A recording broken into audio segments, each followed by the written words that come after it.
This is Arab Talk on KPOO San Francisco. It's Arab Talk with Jess and Jamal. I'm Jess Ghannam. And this is Jamal Dejani. Jamal, we have a fantastic show today, and it's really going to be talking about the attacks on Ilhan Omar, Congresswoman in the U.S. Senate, and this kind of firestorm that has been created around her speech. And in studio, we're very fortunate to have with us Professor Rabab Abdulhadi, professor at San Francisco State, director and founder of the Ahmed Program, international scholar, arguably one of the finest scholars on the question of Palestine and intersectionality in the question of Palestine. And so I think we should just get into this, Rabab, right away. I want to ask you this question right away. It has been established, it seems, in terms of the public discourse on the question of Palestine, that any criticism of Israel becomes an anti-Semitic trope. And if we talk about what happened with Congresswoman Omar and the firestorm that has been created around her legitimately questioning the financial power, let's say, that AIPAC has in creating, this atmosphere, in the Congress and in the Senate and in, electoral politics in the United States. It seems like you can't criticize AIPAC, pro-Israel forces. You cannot criticize Israel without being labeled an attack as it being an anti-Semitic trope. What is an anti-Semitic trope anyways? I actually want to, I think the way in which first of all, thank you for having me. We're always delighted to have you. Happy Valentine's for people who do not celebrate Valentine in a commercial way, but in love for humanity and for justice. I think that the part of the problem, the way this has been discussed, is that it is actually the center of attention is Israel. It's foreign agent in DC, yes, AIPAC, American Israel one Public of many, Affairs Committee. One but of it many. is the main registered. It's actually registered as an agent of foreign government. Yes. It is registered, okay. And it brags about raising money. It actually just sending out a fundraising campaign now, today, right. Just saying that, this is what's going on, give us money. to put down Ilhan Omar for saying that we raise money in order to pressure people. I think there is really a problem because the discourse that's been presented to us, the narrative is a narrative of subjugation, submission, and defeat. This is something I've been talking about since we've started the Teaching Palestine project more clearly, right. That this is the narratives that presented to us. I would say for me it's kind of Ilhan Omar and everybody else, brace yourself because we're in it for the long term and they are going to try, and I'm saying I'm talking about the Zionists, I'm talking about right-wingers, I'm talking about colonists, racists, white supremacists. They're going to keep coming at us with all sorts of ways to basically put us down. I mean, this is really this is what they are trying to do, and the whole thing about this is you have this woman of color. But this is what happened to you, of course, and it's happening. It hasn't stopped, by the way, because only this week we discovered that lawfare is actually trying to raise money. I think $75,000 or something for the lawsuit in which they had gotten defeated. They're trying to raise more money. We are still suing her. I mean, give it up. Just give it up. Give it. But the thing is that bullies do not give up. They don't. Racists do not give up. No. Whites, because they believe they are entitled. Right. I mean, this is really the problem of entitlement, to say whatever they want and crush down anybody who cares to stand up and say there's something wrong with it. I exactly. mean, this is really, you're not allowed. You're not allowed to say anything. Can I push you a little bit Go on ahead. the Yes, please. on Congresswoman Omar? Yeah. Who has really done an extraordinary job as a freshman. I love her. We do. I mean, Yes, she's a strong, brilliant, amazing person. Fearless. Yes. Who has taken it upon herself to call out truth to power, to hold people accountable. We'll get to Elliot Abrams in a second. Mm-hmm. But when you look at what she actually said, the tweet that caused the firestorm. Can we just, before we actually even talk about this, yeah. Can I just say one thing? I think it is unacceptable for people from indigenous communities communities of color, marginalized communities, immigrant communities, women, Africans. It is unacceptable, a Muslim hijabi woman, it's unacceptable for us to stand up and actually speak up our mind. And if we dare do so and we dare refuse to be presented as, quote unquote, I say presumed incompetent according to the book, or too uppity, we need to be put in our place. Yes. This is what happens. It's kind of like the ways in which she gets, and many people have criticized Israel and the lobby, and including the lobby, the 4-part series that Electronic Intifada and others made this public is the from Al four-part Jazeera. series from Al Jazeera. Right. I want to put this into context because some of our listeners might not know about the controversy. In fact, when Please I go came ahead, here, my buddy here at JJ, who's African American, because I wanted to talk to him about this, you know, and I want to use the quote that Congresswoman Ilhan Omar, when she was having a conversation with the journalist Glenn Greenwald, and talking about AIPAC, and the exact quote that she said, you know, about, you know, the funding behind the machine that is the Israeli lobby in the United States. She said, it's all about the Benjamin's baby. And he said to me, this is a very common thing. Everyone knows that it's the Benjamins, it's the $100 bill. And she's talking about the money. Yes, and everyone knows that AIPAC raises millions of dollars to influence politics in this country. Now, they came out, and I love how they represented themselves. They're saying, oh, we are a nonprofit organization. We really don't give money directly. Yeah, we know that there are many indirect ways by also, you know, advertising, all these trips, taking people on Hasbara tours to Israel, all these, you know, members who are urged to put their money behind one candidate or the other. So Not their only influence... urged, actually, they're being pressured and their arms being twisted. Yes, I mean, you know, I've always said the most toxic lobbies in D.C. are the NRA and AIPAC. I mean, if we want to talk about one, we can talk about the other one. Yes. But all of a sudden, she says this, and they jump all over her. Right? Well, the thing, Jamal, in terms of jumping all over her that I found disturbing, you expect the right wing to jump all over her, of course. But what I found especially disturbing was the complete piling on and throwing under the bus of Congresswoman Omar by the Democratic elite, the Democratic Party. I'm not surprised. I mean, this is... You know, I'll tell you why I'm not surprised. I mean, politically is that everybody from Nancy Pelosi to all these people who've done it actually have received rewards from AIPAC and you look at the AIPAC annual conference. Look who's speaking there and look and match. I mean, really, make a list of who was speaking at the AIPAC conference and who's piling on against Ilhan Omar, number one. Secondly, this is a classical recipe of so-called liberals who are actually haven't received the memo that there is something called racism in this country that actually allows privilege to speak, to do whatever they want, to white supremacists and white power. It's called white privilege. I mean, a lot of the time people say, check your privilege, check your privilege. And they actually give themselves the right to school her and to wag their finger at her as if she's a little girl and she doesn't know what she is doing because she is daring to speak out, which is also a title of a book back in the 80s. Congressman Paul Findlay, who wrote about it. But the thing is that even, I mean, the way you notice, if you look at the discourse, and I think it's really, really important to pay attention, and I'm speaking as somebody who is directing the Ahmed Studies program, who is in the College of Ethnic Studies. We're coming up to the 50th anniversary. Part of the mission of the 1968 strike was to actually expose the structural inequalities, to expose racism, to expose the way people talk with each other.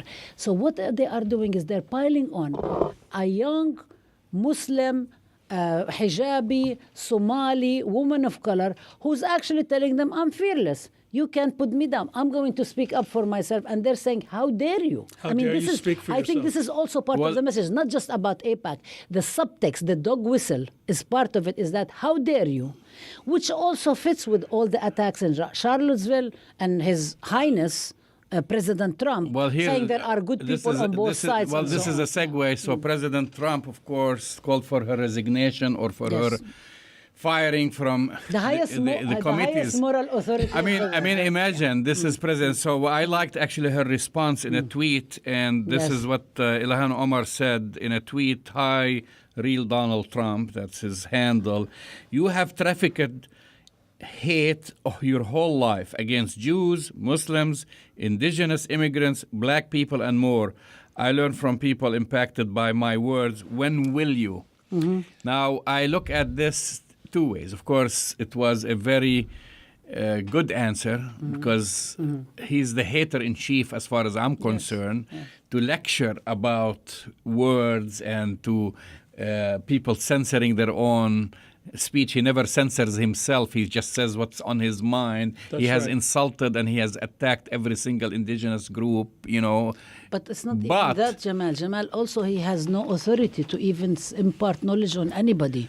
This guy gets his news from Fox and Friends. He sits down and makes up stories all the time. I mean, he's not even, even his facts are not truthful. So he has no authority, he has no legitimacy to speak about anything. Well, But- here's the question because yeah. because But wait a this minute, is can her we just- answer. Let me just Okay. finish Yes, this. okay, Just yeah, yes. the answer. This is a two-part because of course she has responded, but then she also has apologized, and then Yes. she said this is a learning experience for Yes. me.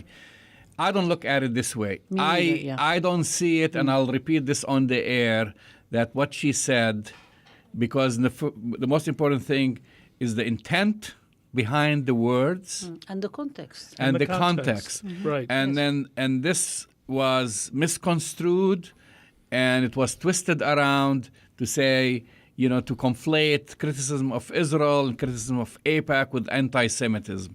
Now, I have a clue why she apologized, because we all know what happened behind closed doors, and she got a call from Nancy Pelosi and others, and Who was trying to discipline her. so That's right. So when she responds, I mean, if I know myself that I'm not a racist, I'm not an anti-Semite, and it's like somebody trying to put words in my mouth, yes. and then say, well, people are upset. I mean, and it's very Which important. people? She's African. She's by origin Somali. She's an immigrant. She grew up in the hood. She listened to rap music. Everyone, especially that age, maybe if you're over 50, maybe you don't know, maybe you don't reference the Benjamins for the $100 bill.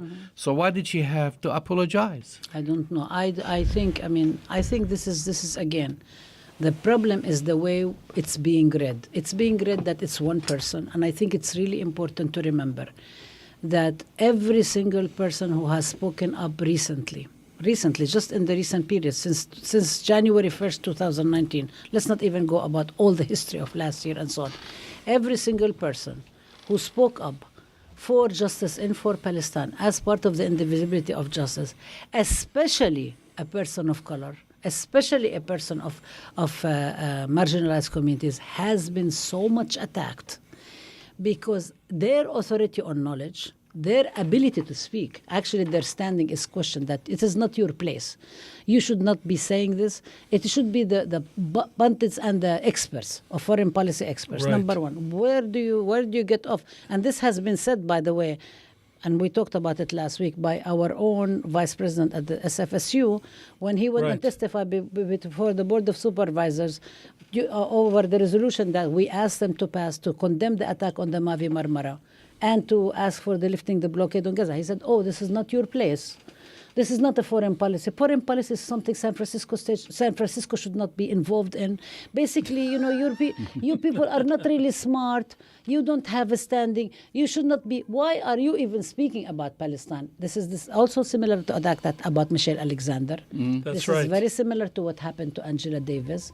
Also what happened on November 29th to Mark Lamont Hill. I mean, this stuff is It's the happening same all the thing. time. It's systematic. But is part of it also is that the ways in which people who are further marginalized on religion, on race, on gender, on anything like this, get picked upon in a very different language, in a dog whistle It is a dog language whistle. than other people who are assumed to have the standing and the expertise de facto to speak about any quote-unquote foreign policy issues, anything, because they are the ones who historically have been speaking. They historically have been in Congress. They historically have been in the leadership of the making of the country. They're the slave owners. They're the people who have all this. They have all of this resources. So they are, nobody questions whether actually they have standing to speak or not.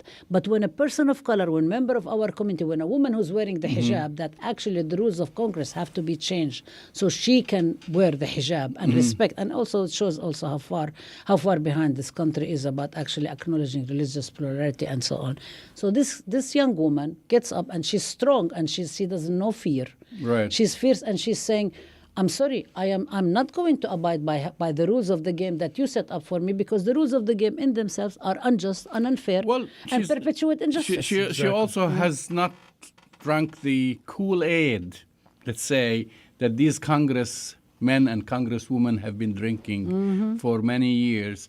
You're listening to the voice of Dr. Rabab Abdulhadi. This is Arab Talk on KPOO San Francisco, and I'd like to welcome our viewers on Facebook Live. I see viewers from Australia to London, Excellent. to Tunisia, and of course the United States.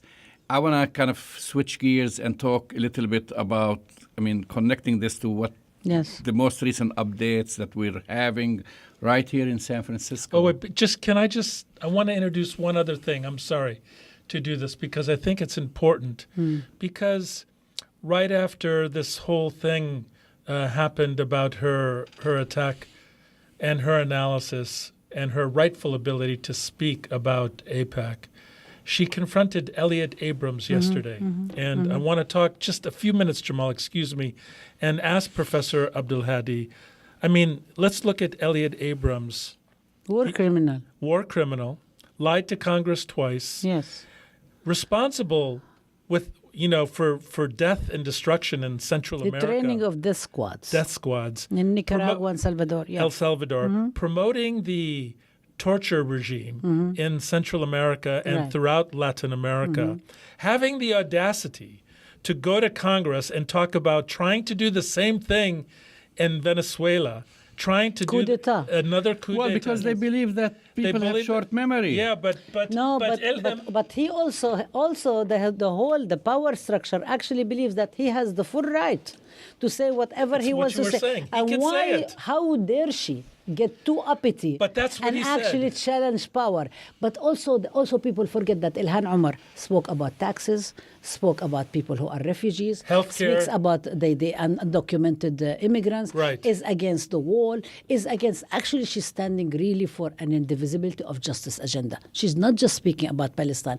A lot of people have bones to pick with her, including the leadership of the Democratic Party, because Ilhan Omar is one of the people who is subverting the total hegemony and domination by Nancy Pelosi and others to kind of not be able to get away with it and make all sorts of deals behind our back with the Trump administration. And because it is really, their lives are not negatively impacted. They're impacted by all these bad policies. So she is outing things and putting them out and saying, exposure. I'm sorry. I'm not subject to any lobbies.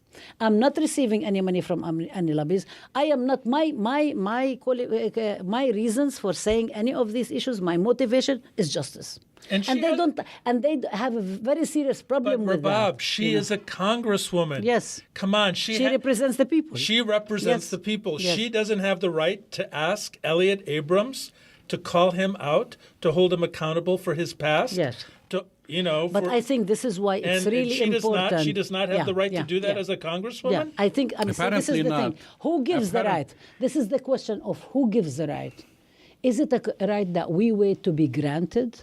Or do we because take? Of the history we have? We don't even take. We have the right. Yeah. We act like we have the right.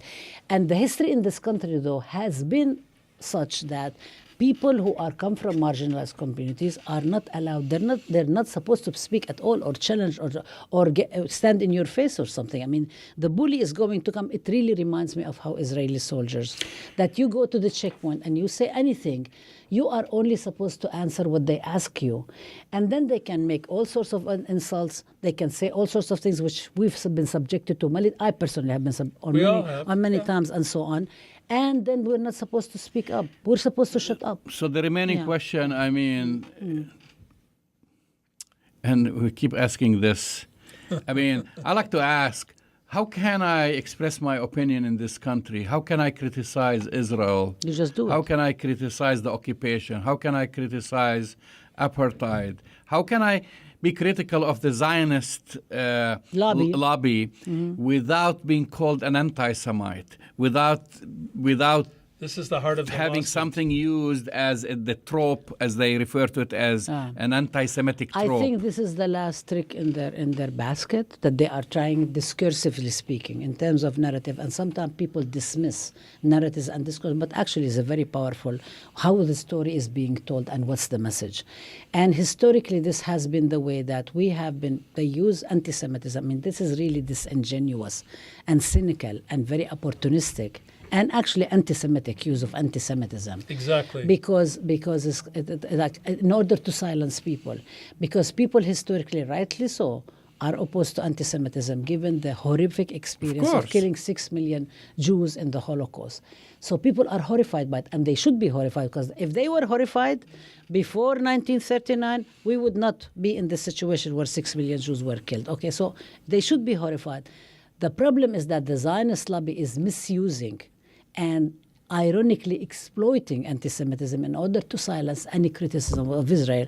By the way, while not dealing with real anti-Semitism, because we do know, if you want to talk about San Francisco State, what happened last semester, Yes. which is myself, Palestinian faculty member, and students who are Palestinians, anti-Zionist Jews, Latinos, Asians, African Americans, all the students, MSA and so on, we protested. We actually took San Francisco State to task for being actually validating this Nazi speech as freedom of speech, weaponizing freedom of speech actually against us.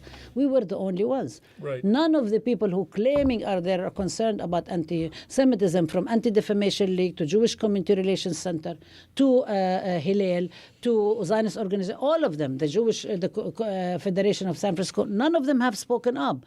We were left on our own to stand up and actually expose this and demand that San Francisco should not be a safe space for haters, for people who are Nazis, white supremacists, racists, should not be. And we were the only ones who were doing this. This is the problem. And so it's kind of misuse, and it's actually opportunistic misuse. So we're going to continue speaking about it.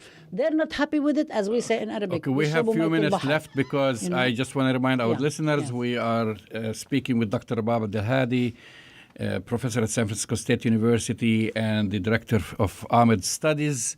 And we are also going to be having Maad Abu Ghazaleh here, all the way from Palestine, and who created a sanctuary for abused animals, Hugz.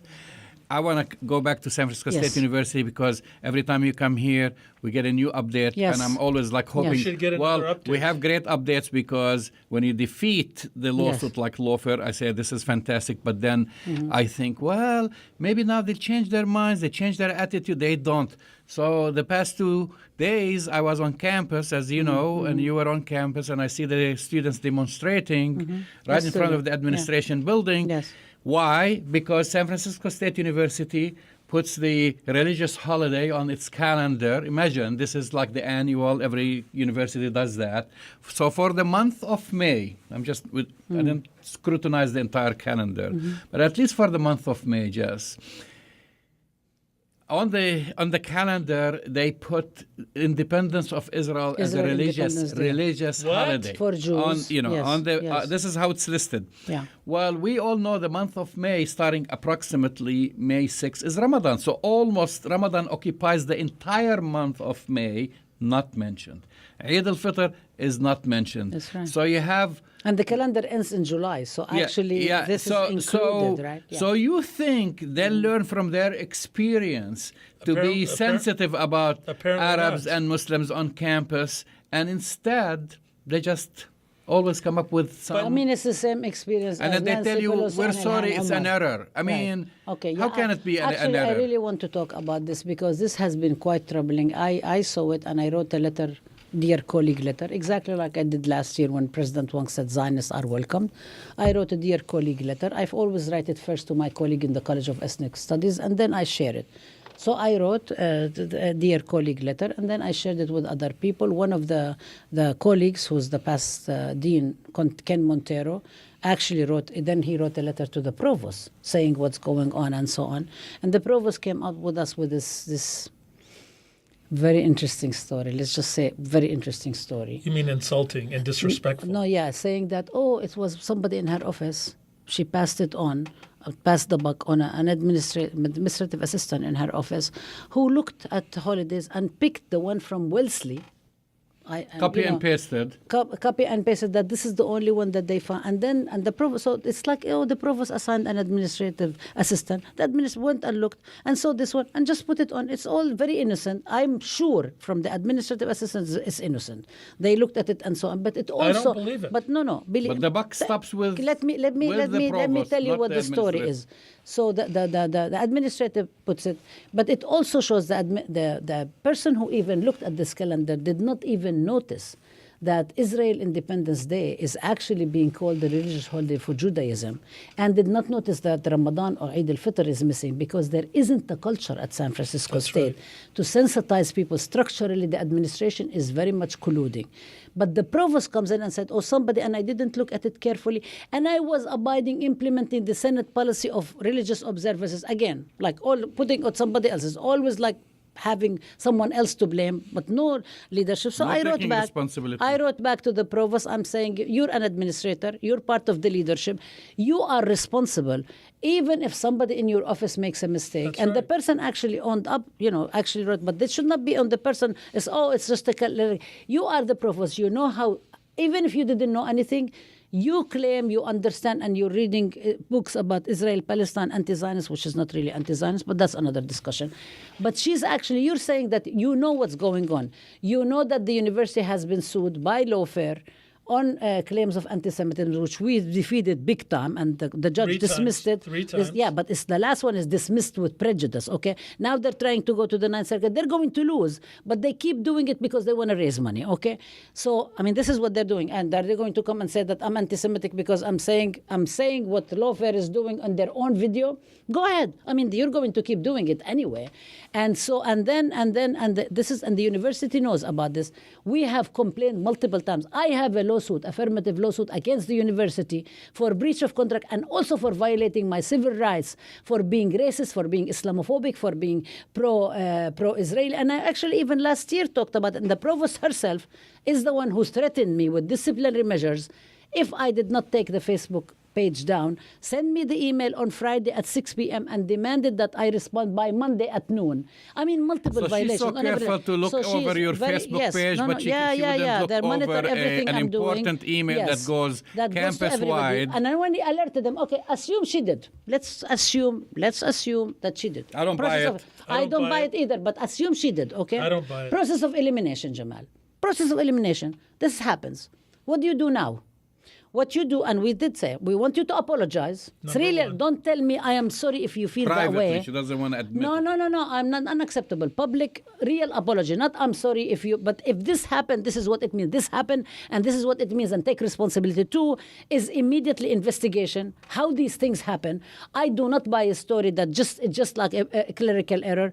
If it is, need to say so directly and change it. And move it, get out this and do it and say this is why we're doing it. Acknowledge that you are validating is a narrative, Zionist narrative of Palestinian displacement and Nakba.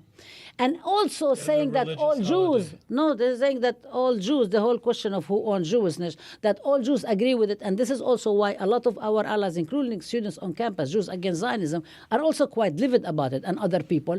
3 is that you really need every single, and this is what our demands are, every single administrator, perpetrator in SFSU needs to go through sensitivity training, not by Anti-Defamation League, but by credible people who are actually know how to do sensitivity training. SFSU pays for the investigation and this, okay, not put it on us. And the people who are doing the investigation is an independent body that we all choose together, and we bring people who are above reproach, and then build the Ahmed Studies program, because if we have the Ahmed Studies program, not just one person constantly fighting 100,000 battles, there will be more consciousness and more understanding at SFSU without people kind of like the only person who picks up the thing is me, because I'm going through I'm actually going to see like what are they saying, when are we supposed to accommodate students and so on, to figure out how to accommodate students. Right. And I was shocked. I mean, I was literally shocked. I'm like, wow, you actually will do something like this? I mean, it was first the initial shock. We asked them.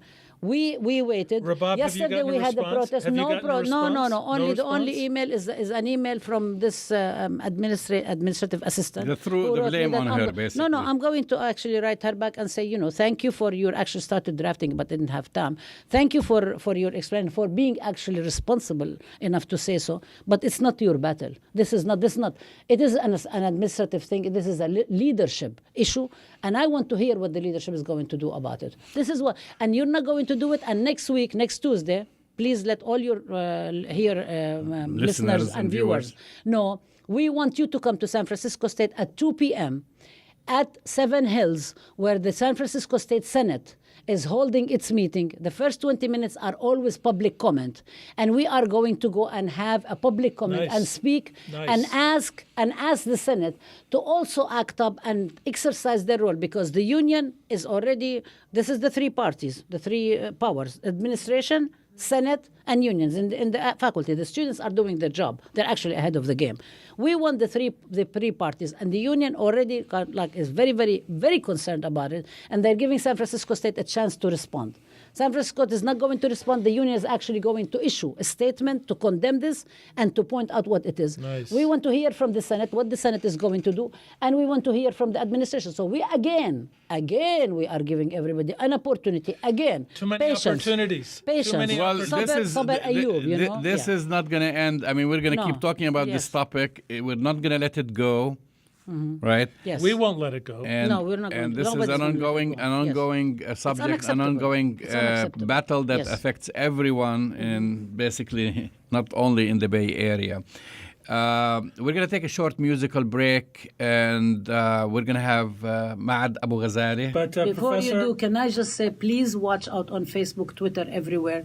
When you find Islamophobia, Zionism at SFSU, you will find a lot of information. Yes. We're putting it out because it's happening around the clock.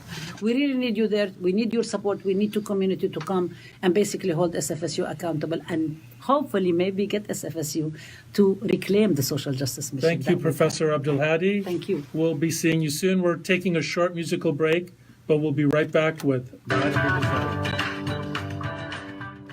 All right, welcome back to Arab Talk on KPOO San Francisco, 89.5 FM. This is Arab Talk with Jess and Jamal. And Jamal, one of my favorite guests of all time, Maad Abu Ghazaleh. You say this to every guest, though. No, okay. All right. Maybe. Our last guest was my favorite guest, Professor Abdulhadi. Now Maad is my favorite guest. Well, you're having all Nablus today. I know, it's the Oh, never, Nabulsi yeah, day. this is, we didn't today. stand it this Beit way. Nabulsi, right? Well, Maad, as our listeners will know, is the founder of Daily Hugz, which is really an extraordinary organization in Palestine, Maad, that is committed to the humane treatment of basically animals that have been left abandoned or not being cared for anymore. It's a little bit more multifaceted than But just say that more. aspect.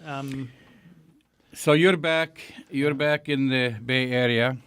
We've had you on the show how long ago? It's close to a year. So what's Plus a happened year. in that year? So you want to know the progress. I Yeah. mean, a lot of people I know, just quickly, the website is Daily Hugz. With a Z. With a With a Z. Z. So, you know, a lot .com, of, right? I know a lot of... .org. Yeah. .org. sorry. .org. A lot of people watch the website. They see the progress. They see all the animals you've been rescuing. Yeah.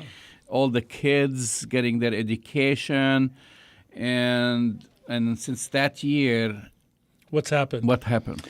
Okay, just to give a little more context. So it's not really just about the animals. It's multifaceted. Right. Okay. The core of it really is to address, it's to provide therapy, the same way PCRF, right? Palestine Children's Relief Fund provides physical therapy to kids. We try to provide mental therapy to kids because if you've been to the West Bank, you've seen there's just a lot of stress with all the soldiers present everywhere. It creates... Occupation is stressful. It is. It's not always visible, but it's always in the background. You know you can only go so far, and then there's physical violence waiting for you. If you get one step too far, somebody could shoot you. At any given day, you could get shot. Right. And just that knowledge, I think that stress plays on people. And so I think that builds up, especially on children who are really sensitive. They need this kind of therapy. So the overall gist of this organization is to provide that therapy, to give an outlet for children, to find a place where they can relate to animals that have also been abused, have been subjected to violence. And it's synergistic. Both the animals benefit and the children benefit from that kind of therapy. Maad, that's really an incredible task to take on. It really is, man. Because when you think, and you're exactly right, the level of distress that children have to experience in Palestine every single day. And as you said, there's just one step away from grave bodily injury, death, destruction. It's horrific stress. The kind of bringing together of these two concepts is really remarkable. Where did you get this idea? It's really brilliant. It wasn't logical steps. It came from core values, which is I've always been for the underdog. I think Palestinians, we've always been the underdog. So, I looked at the society and saw, who were the most abused in that society, and that happened to be the animals. They were on the bottom of the totem pole, and who's the next level up is the kids. They don't have any power. So, this is a cycle that really started with occupation. That's where a lot of the culture in Palestine right now is being held hostage to the occupation. We aren't able to thrive as our own culture because of this military occupation. So that's where it all started for me is, what can I do to resist that occupation? And I saw in the children and in the animals a trickle down of abuse that started with the soldiers. It went to the parents, went to the children, and it went down to the animals. And so I wanted to reverse that going backwards. So, Maad, tell our listeners a little bit about the setup that you have outside. It's a little outside of Nablus, right? Or tell us about the Daily setup. Hugz. Daily Hugz. Tell us. How far is it from Nablus? It's about by donkey. By donkey, how far is it? It's a small village, about maybe 10, 15-minute drive from Nablus, but it's over a hill, and so Nablus stops abruptly. It's between two hills, or two mountains, somewhere in between a hill and a mountain. And on the other side of the hill, it's rural. So it's really considered a village, and just I'm halfway between the city of village of Asira and a village called Talouza, which is Palestinians consider Talouza in the middle of absolutely nowhere. It's like you fall off the planet when you have an expression, and say, where is this? It's like all the way in Talouza. It means like all the way in Hawaii, like whatever. Timbuktu. Timbuktu, exactly. Yeah. So the world ends there. But you have a setup, Maad, which is part of the setup that you have, which is really remarkable. Is that you have a space for the animals, you have a space for the children to come visit with the animals, and then you have this amazing kind of olive grove too. It's quite a setup. Tell our listeners more about it. I think you brought a bottle of olive oil. I want to kind of see it. So at least we can, for our viewers on Facebook Live. Yeah. Perfect. All right, there it is. This is Palestine. We have a name for it now. It's called Palestina olive oil. And it says, with love from Daily Hugz. Can I see it? Because I'm going to get it closer for our viewers to see the labels. And how can they get, so part of what you're doing, you're actually, because you have an olive grove on your land. Yeah, so there's three. It's a tiered property. I bought this land in 2013, and it's got tiers to it. So the top tier is both olive trees as well as an amphitheater, which we used for a festival. We hosted a festival on this land. The second tier is for children. We have playground, and the third tier is it's split between a pen for the animals and then a place where the animals run free. So the way we use this property is when children come, the first thing they want to do, you have to understand in Palestinian culture, the children have never been, they've never touched dogs before. They've had no association with dogs other than from a distance, and they've been told they're wild and dangerous and also some people view them also like as a working animal, like with the shepherds. I mean, they have dogs, but you don't bring the dog into your own into your house. Right? You love to have them, but you don't show affection to these animals.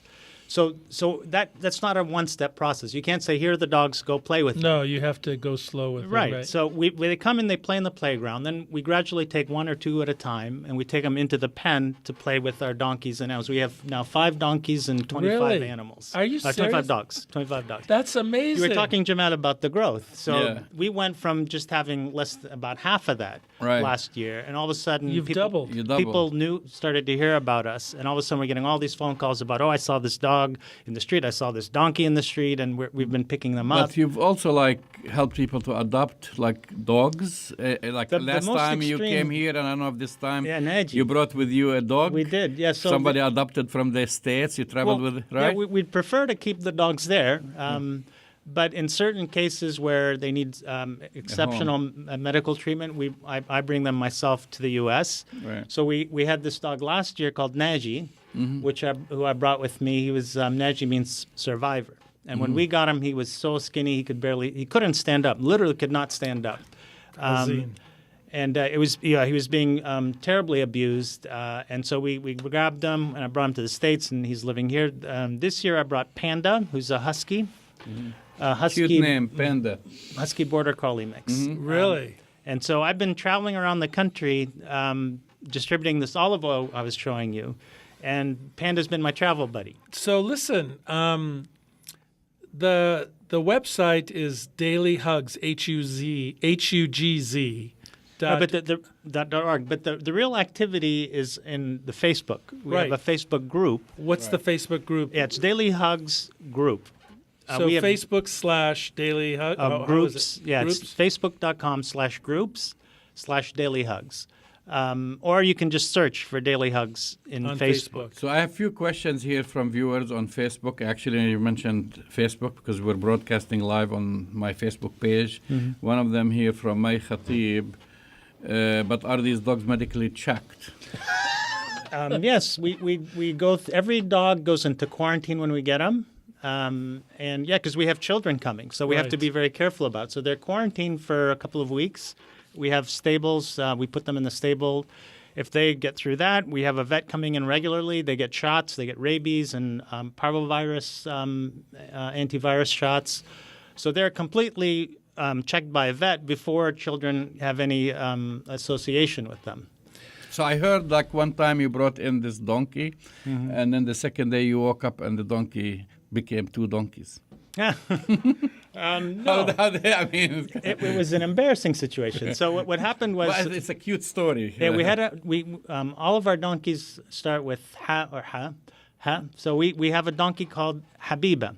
Yeah. A female donkey. Gorgeous donkey. Beautiful donkey. But she started to get really round. So we had 4 guys look at her. We had myself, Abu Ayman, who's our gardener, Osama, who's the manager, and then the vet, who's Rakan. We were all looking at this donkey, and we had one woman come in who was a volunteer from France, Elodie, and the one woman looks at the donkey and says, this donkey's pregnant. And we go, no, she's just fat. So all the guys insisted she was just fat. Typical guy thing. Yeah, exactly. We couldn't notice it. And she said, no, it's clearly this donkey's pregnant. So we actually went ahead and did an ultrasound 1 week before New Year's. The vet said this donkey's just fat. Stop feeding her barley. On New Year's Day, I wake up and there's a brand new full, brand new baby donkey. She went into labor on New Year's Eve. What did you name the new donkey? Hiba. Hiba. What a beautiful Yeah, name. she's our present for 2019. But, Maad, I know people on Facebook are asking, we get this all the time, if people want to support Daily Hugz or they want to get the olive oil, how do they do that? So that's the best way, honestly, to support it is get the oil, at least you get something positive out of it besides the good feelings. It's called, if you can go to the website, which is PalestinaOliveOil.com, you can order a bottle of olive oil. We're suggesting a donation of $50, and that'll go a long way to But help you us should out. say something about Palestinian olive oil, Maad. We're not That's the just best. we're not talking about olive oil that you're getting at No. Costco or It's that water that's colored water that you get at Safeway. We're talking about Nablus. but we're talking about organic, Yeah. first press virgin olive oil. No, nobody who's tried it says it tastes anything like you'll get it at Safeway or in a grocery store. It really has a rich olivey flavor and texture. It's really thick and has a deep green color. So it's nothing like you'd see on Safeway. So, Maad, I want to ask you a little bit about what your observations have been 1 year on, because you've had tremendous growth. Right. I want to get your sense of what your observations have been for the animals as well as for the children who are able to bond with these amazing dogs and donkeys. Well, so the easy part was recognizing the need for this. When we bring in the children, we bring a lot in from the refugee camps, and we bring in autistic children. The appreciation they show for being able to be outside in nature, to be able to show affection to other animals is just instant. Yeah. Like within minutes, you can just see them light up, and they love to come. So that part I knew was there. The need for this I knew was there. I think, and so we've just been growing. I think organically, it's a bit of a jump. We went basically double the number of animals, but the two new things we've done is now because we have almost an overflow of animals. We don't want to just turn into a shelter. We have bunches of dogs and donkeys and little stalls. We want to make it still be a sanctuary where animals can live with a somewhat free and happy life so that the children can relate to them and feel that sense of joy of just enjoying each other's company. That's what we're really striving for, that sense of happiness that's lacking in a lot of these children's lives. The biggest change really isn't that growth. The biggest change is for me to realize the context of that growth. And that context is that my form of resistance, I know everybody has different forms of resisting the occupation. For me, this is how I resist the occupation, is I'm starting to recognize that one of the big motivations of the occupation is to destroy the villages. The villages are the heart of the Palestinian culture. And I'm from Nablus, which is the largest Arab city in the West Bank. So you wouldn't think I'd be the one to say this, but I recognize that Nablus is really just a trading post. It's where all the villagers, you look at the landscape of the West Bank it's all olive trees, which is olive trees and then villages interspersed between these olive trees. And then the towns like Ramallah and the towns like Nablus, they're just trading posts for these farmers to bring their olives and trade them for goods. So that's where the root of Palestinian culture, the language, the food is all in the villages. And I'm starting to recognize that now. And I'm starting to try to resist the occupation by encouraging the growth of the villages. Awesome. Because there's a big push by the Israeli occupation to push the villagers into the cities. Right. To urbanization. So I know there is an event tonight at the Arab Cultural Center 2 Plaza. You're going to be meeting people, talking about the project. I know I got a text updating me that entire area lost power. But hopefully it will come back. Otherwise, you'll have to have your event candlelight. Well, that's okay. It's like back home. I don't know if for our listeners Do they have water? That's more than they have. That's all we need. Yeah, for we our don't listeners, even have that over there. I know for our listeners who are watching us on Facebook and who are not living in the Bay Area, we've been getting tons of rain. This past few days, actually the entire week. Right. Some parts outside the city are flooded. I think you lost power. I did. Yes, in your house. So So hopefully they'll restore power. But let's give the by website. tonight. But it's At well 2 anyway. Plaza Street. 2 Plaza. What 6:30? time? 6:30 to 8:30. If you want to, and they can buy olive oil Absolutely. too. Yep. Yeah. But the other thing is the websites again, Jamal. I think we need to give the websites again: dailyhugs.org, Facebook page. Facebook page, A Facebook group. Daily Hugs, but PalestinaOliveOil.com. .com. That's where you get the That's how you can order the oil. So how many animals you have now? Like we got about 5 20 and 25, right? That's right. 30. Yeah, 30 total animals. But they're growing. We're getting more and more demand. We're overflowing. Any pregnant? How would we know? If it's the guys, you'll Right. never know. I'll have to ask the We're women. putting them all on Hey, diets. Maad, we really appreciate you coming. I know that we really appreciate the work that you do, man. Hey, thanks, man. It's an extraordinary form of courage and resistance to be able to do the project that you're doing, and we're really grateful for the work that you do. Palestine's about human rights and animal rights.